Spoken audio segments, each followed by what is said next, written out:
Hello friends, আসসালামু আলাইকুম everyone. নমস্কার, আদাব। এই ক্লাসটা হচ্ছে ইংলিশ পেডাগজির জন্য ক্লাস 4। এর আগে আমরা 3টা ক্লাস দিয়েছি। যদি আপনি ক্লাসগুলো দেখেন না তাহলে প্লেলিস্ট থেকে দেখে নেবেন। ডিসক্রিপশনের মধ্যে আমি প্লেলিস্টের লিঙ্ক দিয়ে দেবো, টেলিগ্রামের লিঙ্ক দিয়ে দেবো। যদি কোনো ইম্পর্ট্যান্ট বা কোনো কোয়েশন আমি আপডেট করি সেখানে দিব। যদি আপনারা জয়েন হতে চান ডিসক্রিপশন থেকে জয়েন হয়ে যাবেন। প্রথমে আপনারা ইংলিশ পেডাগজি বা বাংলা পেডাগজি এগুলি সেম থাকে সিলেবাস।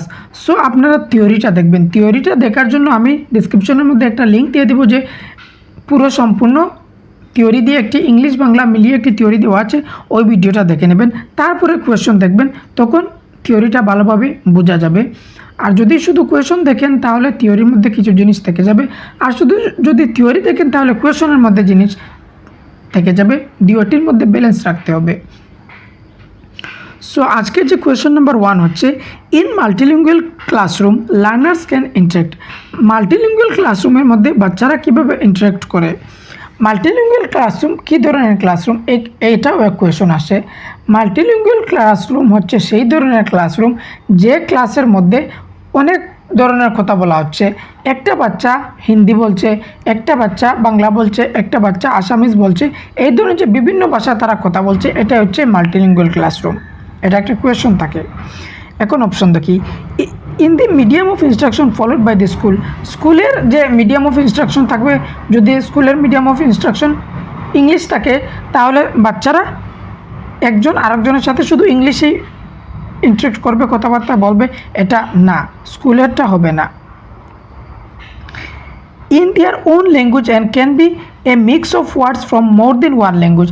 তারা তাদের নিজের ভাষাটা দিয়ে ইন্টারেক্ট করবে, আর যদি সম্ভব হয় আরও অন্যান্য ল্যাঙ্গুয়েজের ভাষাগুলো ওয়ার্ডগুলো মিক্স করতে পারবে। অবশ্যই এটা পজিটিভ অপশন আছে। Only the language prescribed by the 3 language formula.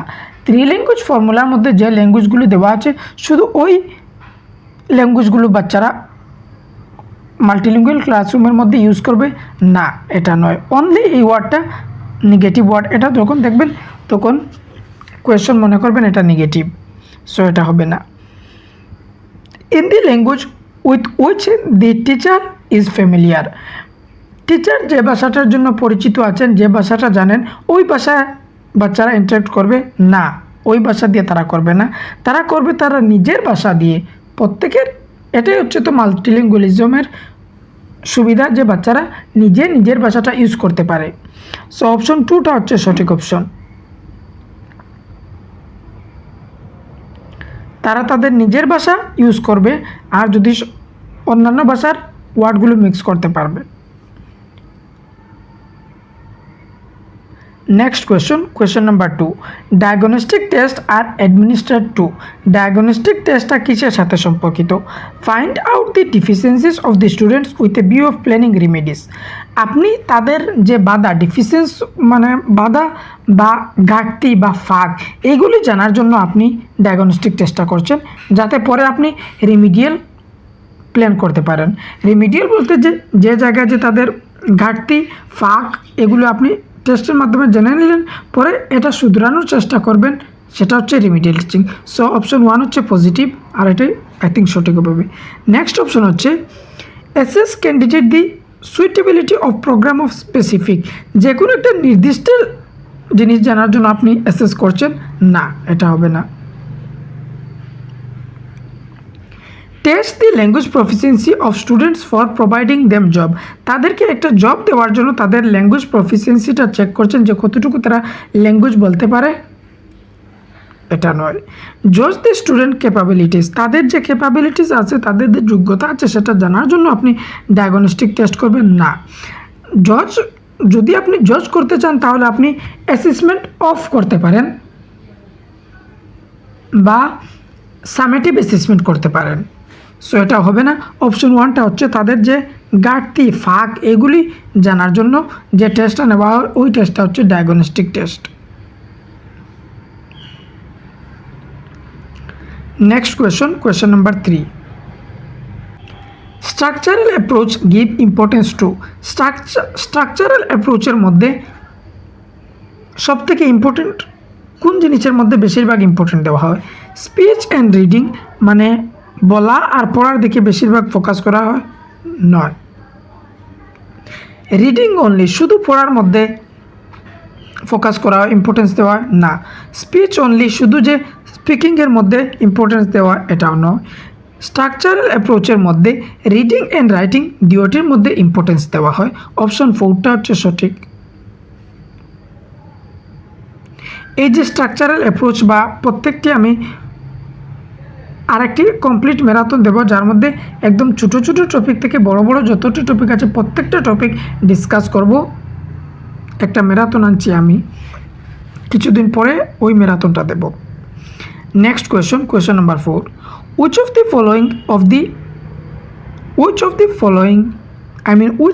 among the following does not come under meaning based activities? meaning based activities এর মধ্যে কোনটি পড়বে না? ইন্টারেক্টিং উইথ দি টেক্সট, বাচ্চারা টেক্সটের সাথে ইন্টারেক্ট করছে তখন এখানে মিনিংফুল লার্নিং হবে। অপশন 1 পজিটিভ আছে।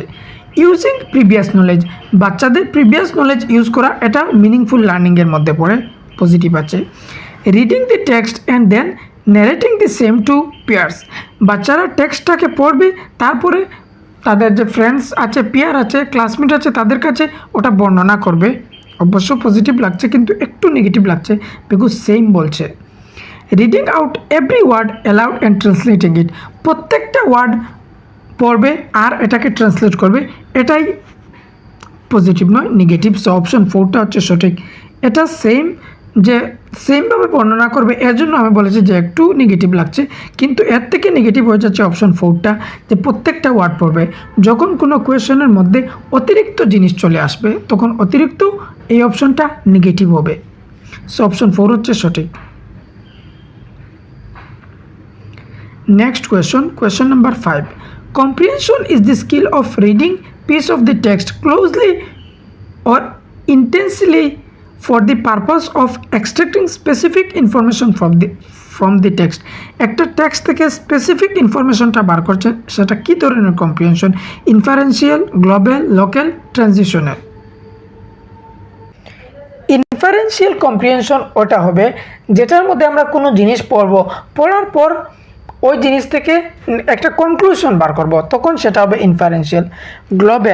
গ্লোবাল কম্প্রিহেনশন হবে যে একটা পার্ট পড়ছেন সেটা মোটামুটি বোঝার জন্য পড়ছেন, বা এই পার্টের মধ্যে মূল বক্তব্যটা কী সেটা বোঝার জন্য পড়ছেন, তখন সেটা হবে গ্লোবাল।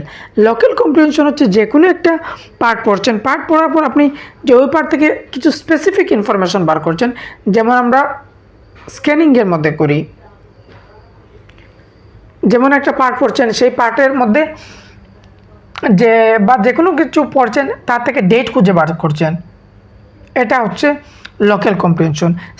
যে কোনো একটি নাম, এইগুলো খুঁজে বার করছেন, এটা হচ্ছে লোকাল কম্প্রিহেনশন। এখানে একটা স্পেসিফিক ইনফরমেশন বার করছেন, তাই এটা হচ্ছে লোকাল কম্প্রিহেনশন, অপশন 4টা। আর এটা কিছু নয়, ট্রানজিশনাল, আর এটা থেকে কখনো কোয়েশন আসে না। বাকি ইনফারেন্সিয়াল, গ্লোবাল, লোকাল, এটা থেকে কোয়েশন আসে। Next question number 6, it is type of writing in which teacher provides the situation and helps the class to prepare it. The teacher continuously provides feedbacks, direction and expansion of the ideas of the learner. এটা কি ধরনের writing? যে রাইটিংয়ের মধ্যে teacher একটা situation provide করবেন, তাদেরকে help করবেন। Control writing, guided writing, free writing, product writing. রাইটিংকে বলা হয় প্রসেস, প্রোডাক্ট নয়, সো এটা ক্যান্সেল। ফ্রি রাইটিং কোনো ধরনের কন্ট্রোল থাকবে না, মনের মধ্যে যা আসবে সেগুলি লিখবেন, সেটা হবে ফ্রি রাইটিং। এই কোয়েশনের আমরা এর আগের যে ক্লাস করেছিলাম একটি কোয়েশন পেয়েছিলাম ওই সেম কোয়েশনের মতো, সেটা আই থিঙ্ক রাইটিংয়ের, সেটাও ছিল কন্ট্রোল রাইটিং, আই থিঙ্ক ভুলে গিয়েছি। সো যে একটা ক্লাসের সাথে আরেকটা ক্লাস লিঙ্ক থাকে, তাই আপনারা সিরিয়াল অনুযায়ী ক্লাসগুলো দেখবেন। যে আজকে একটা ক্লাস দেখলাম, পরের ক্লাসটা ছেড়ে আরেকটি ক্লাসে চলে গেলাম, এইভাবে করবেন না। যখন পড়াটা শুরু করবেন, যে কোনো টিচার থেকে পড়বেন, যে কোনো চ্যানেল থেকে পড়বেন, ওই প্রথম ক্লাস থেকে শুরু করে সিরিয়াল অনুযায়ী ক্লাস দেখবেন, তখন আপনার কনসেপ্টটা ক্লিয়ার হবে। আর একজন টিচারের কাছ থেকে পড়বেন।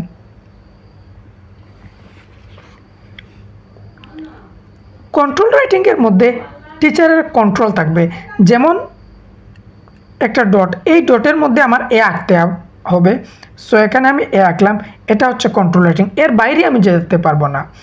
গাইডেড রাইটিংয়ের মধ্যে টিচার যে কোনো একটা সিচুয়েশন দেবেন কিংবা যে কোনো একটা টপিক দেবেন, দেওয়ার পর তিনি বাচ্চাদেরকে হেল্প করবেন, এটা হচ্ছে গাইডেড রাইটিং।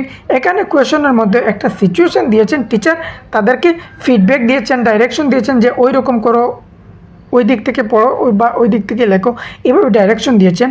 সো অপশন 2টা হচ্ছে সঠিক option. Next question, a teacher asked the students of class 5 to read the text thoroughly, then she asked, এখানে কিওয়ার্ড হচ্ছে এই ওয়ার্ডটা, then she asked them to answer the question with reference to the context. In this process she is encouraging students for, এখানে কী ধরনের পড়াটা হচ্ছে? Skimming, scanning, intensive, extensive.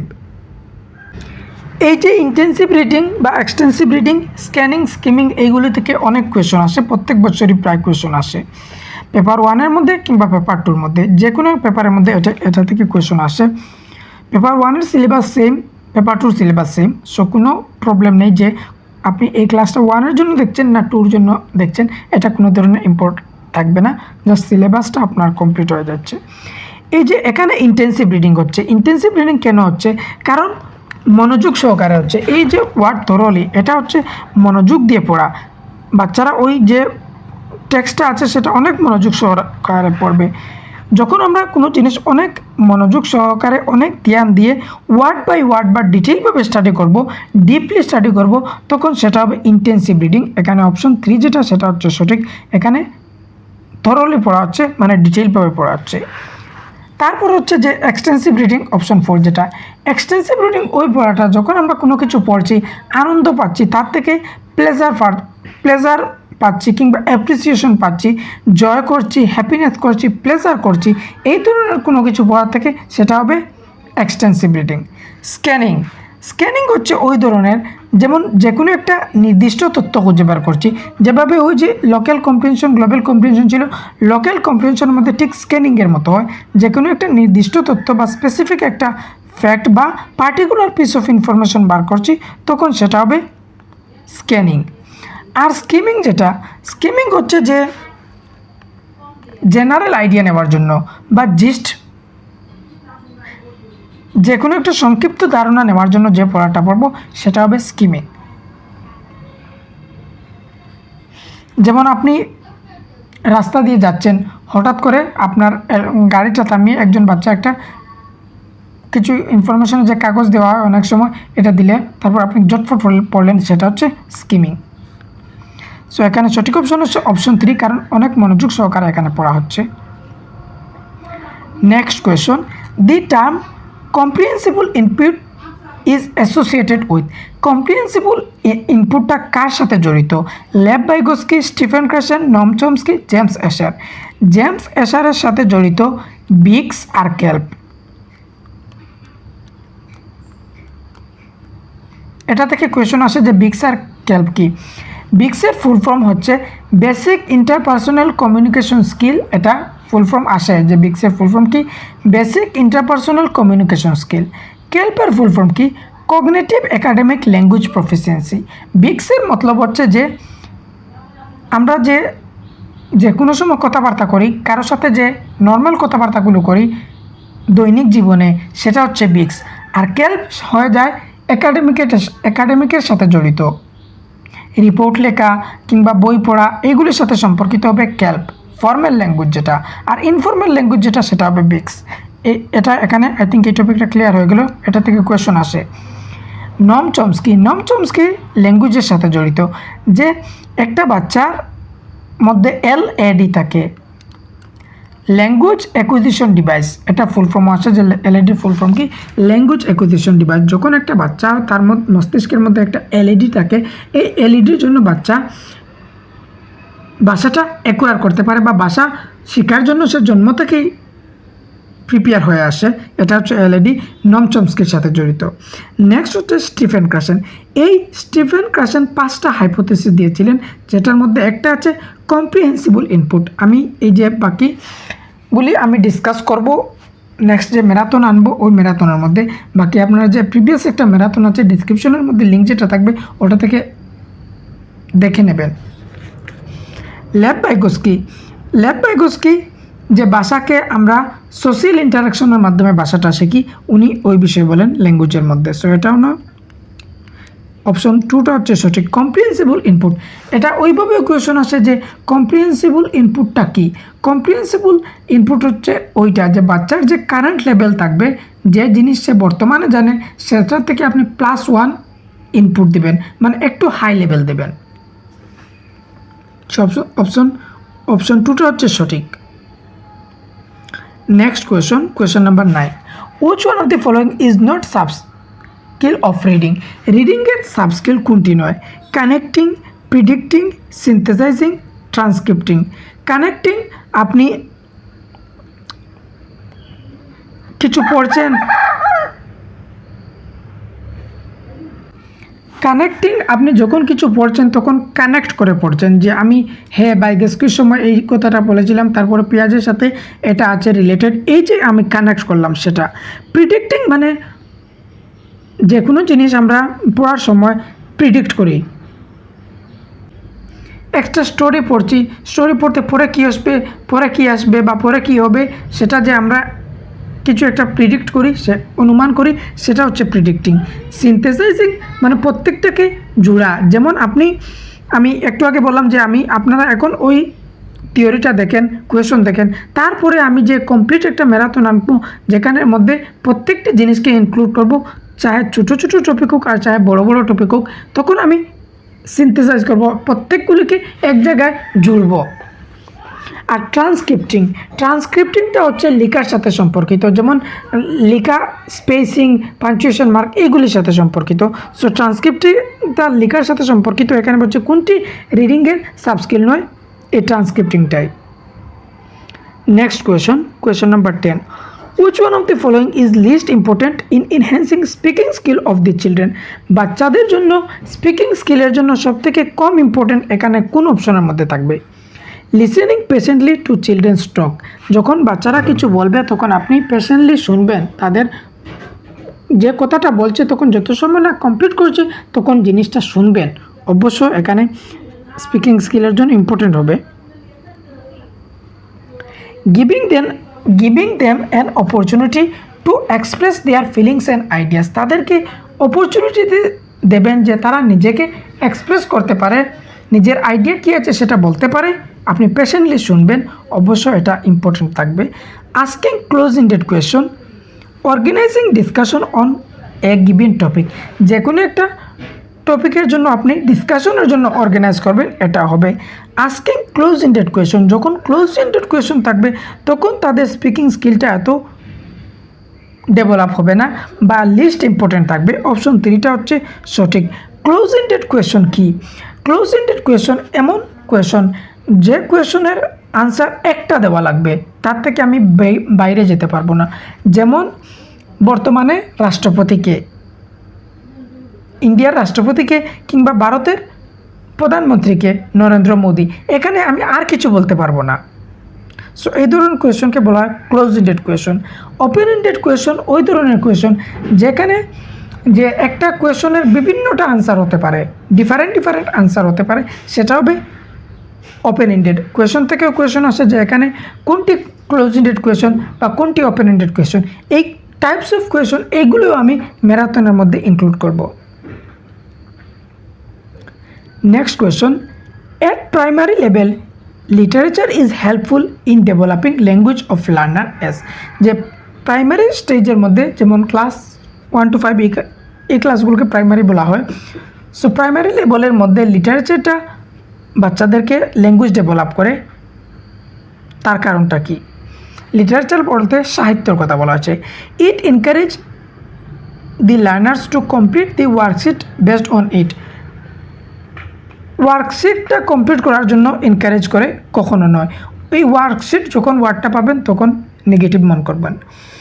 It is an authentic material covering various generous, এটা হচ্ছে একটা authentic material, বিভিন্ন ধরনের জিনিসটা ইনক্লুড থাকে। সো অথেন্টিক ম্যাটেরিয়াল কি, এটাও কোয়েশন আসে। অথেন্টিক ম্যাটেরিয়াল অন্য কোনো উদ্দেশ্যের জন্য রচিত হয়েছে, পরে সেটা পড়ার কাজে বা ক্লাসে ব্যবহৃত করা হয়, সেটা হচ্ছে অথেন্টিক ম্যাটেরিয়াল। এই কোয়েশনের সঠিক অপশন হচ্ছে option 2, authentic material. It develop teacher interpretative, creative and critical abilities. এখানে টিচারের কথা বলা হচ্ছে না, যে টিচারের অ্যাবিলিটিস বা ক্রিয়েটিভিটি এগুলি ডেভেলপ হবে, কারণ এখানে বাচ্চার কথা বলছে। It is a good basis for the only expansion of vocabulary, শুধু তাদের শব্দভাণ্ডার বাড়বে লিটারেচার থেকে, শুধু নয় লিটারেচার থেকে তাদের অবশ্যই ভোকাবুলারিটা বাড়বে, কিন্তু অনলি নয়। অনলি যখন কোনো জিনিস আসবে, অপশন আসবে, তখন নেগেটিভ থাকবে। সো অপশন 2টা হচ্ছে সঠিক। Next question number 12. A teacher prepares worksheet and removes every seventh word from the text. Then she asks the learner to read the text after that they were asked to complete the worksheet with missing word. The task given on the worksheet is একটা ওয়ার্কশিটের মধ্যে missing পার্টটা complete করার জন্য teacher দিয়েছেন। So এখানে এটা কি, speaking task না রাইটিং টাস্ক না ক্লোজ টেস্ট না ওপেন টেস্ট? এর আগের যে ক্লাস ছিল সেই ক্লাসের মধ্যে আমরা বুঝেছিলাম যে ক্লোজ টেস্টটা কী বা ক্লোজের মতলবটা কী। ক্লোজের মতলবটা হচ্ছে মিসিং পার্টগুলো কমপ্লিট করা। সো এখানে মিসিং পার্টটা কমপ্লিট করার জন্য বলা হচ্ছে ক্লোজ টেস্ট। এটা ফিল ইন দি ব্ল্যাঙ্ক, যে কোনো একটা টপিক থাকবে, কিছু কিছু শূন্যস্থান পূর্ণ করার জন্য থাকবে, যে এই শূন্যস্থানগুলি পূর্ণ করো, এটাকে বলা হয় cloze test.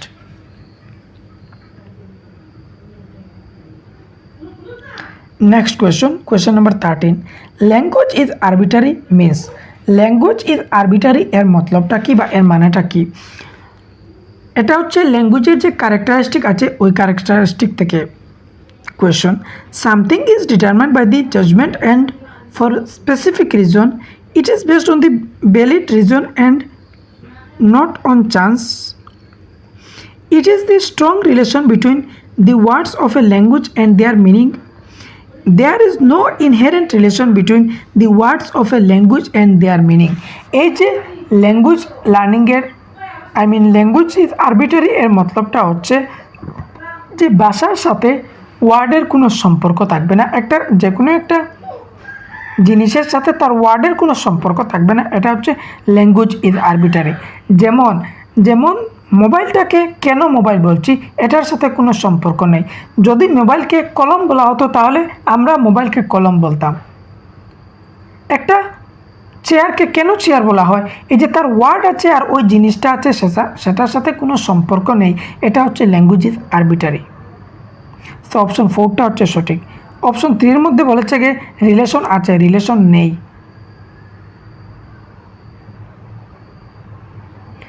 Next question number 14। The teacher observe that Parveen could not write a paragraph on her own even after brainstorming on the topic. যে কোনো একটা টপিকের বিষয়ে পারভিন ব্রেনস্টর্ম করেছে, তার মাথাটাকে কাজে লাগাচ্ছে, তারপরেও সে পারছে না। However she was able to write it under adult or peer guidance, this guidance is called. কিন্তু যখন তাকে কেউ গাইড করছে, তার পেয়ার কিংবা একজন অ্যাডাল্ট, তখন সে জিনিসটা পারছে। আর এই গাইডেন্সটাকে কি বলা হয়? টিম টিচিং, কাউন্সেলিং, স্ক্যাপফোল্ডিং, সোশ্যালাইজেশন, এটাকে বলা হয় স্ক্যাপফোল্ডিং। দি টেম্পোরারি হেল্প, এটা দিয়েছিলেন ভাইগোস্কি। যখন বাচ্চা কিছু পারছে না, তখন আপনি তাকে টেম্পোরারি হেল্পটা দেবেন, সেটা হচ্ছে স্ক্যাপফোল্ডিং। একটা কোয়েশন পারছে না, একটা প্রশ্নের উত্তর জিজ্ঞাসা করলেন, সে উত্তরটা বলছে কিন্তু হঠাৎ সে ভুলে গেছে, তখন আপনি তাকে মনে করানোর জন্য কিছু ওয়ার্ড বলে দিলেন, এই যে টেম্পোরারি হেল্পটা করলেন, এটাকেই বলা হয় scaffolding. Next question number 15। The purpose of textual exercise is not to, যে টেক্সচুয়াল এক্সারসাইজ যেগুলো থাকে এটার উদ্দেশ্য থাকে না, এখানে কোন অপশন থাকবে? ডেভেলপ ক্রিয়েটিভিটি এবং লার্নার্স, বাচ্চাদের মধ্যে ক্রিয়েটিভিটি অবশ্যই ডেভেলপ হবে। যেমন ধরে নেন একটা চ্যাপ্টারের কোয়েশন থাকে, কোয়েশনগুলো তারা যে চিন্তা করো কেন খরগোশ জলে নামতে পারলো না, এইভাবে যে পাঠের মধ্যে কোনো কোয়েশন থাকে, সো তাদের ক্রিয়েটিভিটি ডেভেলপ হবে যখন তারা এটা বলবে বা লিখবে। Provide opportunity to express themselves, তারা নিজেকে এক্সপ্রেস করার জন্য একটা অপরচুনিটি পাবে, অবশ্য সঠিক আছে। Memorize the answer to the question, যে কোয়েশনগুলো থাকবে সেই কোয়েশনগুলো তারা মেমোরাইজ করবে, মুখস্থ করে নেবে। এই মেমোরাইজ ওয়ার্ডটা নেগেটিভ, সো এটা হবে না। Give exposure two language learning, তাদের ভাষা শেখার জন্য একটা এক্সপোজার, ভালো এনভায়রনমেন্ট, কোনো এক্সপোজার পাবেন তারা, অবশ্যই এটা হবে। অপশন 3টা হচ্ছে সঠিক, কারণ তারা এখান থেকে মেমোরাইজ করবে না, যে কোয়েশনগুলি মুখস্থ করবে না। সো এখানে আমাদের একটা সেট কমপ্লিট হলো। আমি আস্তে আস্তে ক্লাস দিয়ে যাচ্ছি, বাংলার ক্লাস দিচ্ছি, সিডিপির ক্লাস দিচ্ছি, ইংলিশের ক্লাস দিচ্ছি। ম্যারাথনের ক্লাস আমি দেব, সিডিপিরও দেব, ইংলিশ বাংলা মিলিয়ে একটি ম্যারাথন ক্লাস দেব, কারণ সিলেবাসটা সেম।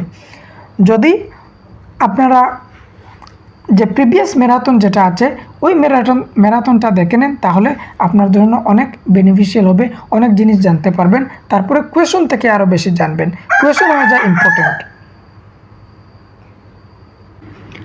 যদি আপনারা ইংলিশ পেডাগজি আর বাংলা পেডাগজির জন্য একটা নোট বাই করতে চান, যেখানে ইংলিশেরও জন্য আপনার সিলেবাস কমপ্লিট হবে, বাংলার সিলেবাসটাও কমপ্লিট হবে, যদি এই নোটটা হ্যান্ড রিটেন নোট এটা বাই করতে চান, তাহলে এই হোয়াটসঅ্যাপ নাম্বারের মধ্যে কন্ট্যাক্ট করতে পারেন। সাথে পিওআইকিউজ ফ্রি দেওয়া হবে বাংলা পেডাগজির জন্য, বাংলার কিছু কোয়েশন আপনাদেরকে ফ্রিতে প্রোভাইড করা হবে। যদি বাই করতে চান তাহলে কন্ট্যাক্ট করতে পারেন হোয়াটসঅ্যাপের মধ্যে। আর যদি বাই করেন না তাহলে কোনো অসুবিধা নেই, কারণ আমি ক্লাসের মধ্যে প্রত্যেকটি জিনিস বলে দেব। এটা এর জন্য বাই করতে পারেন যে নিজে নিজে যে সেলফ রিডিং করার জন্য প্রত্যেকটা জিনিসকে এক জায়গার মধ্যে পড়ার জন্য যদি বাই করতে চান তাহলে বাই করতে পারেন। সো আপনারা এই নাম্বারে কন্ট্যাক্ট করতে পারেন।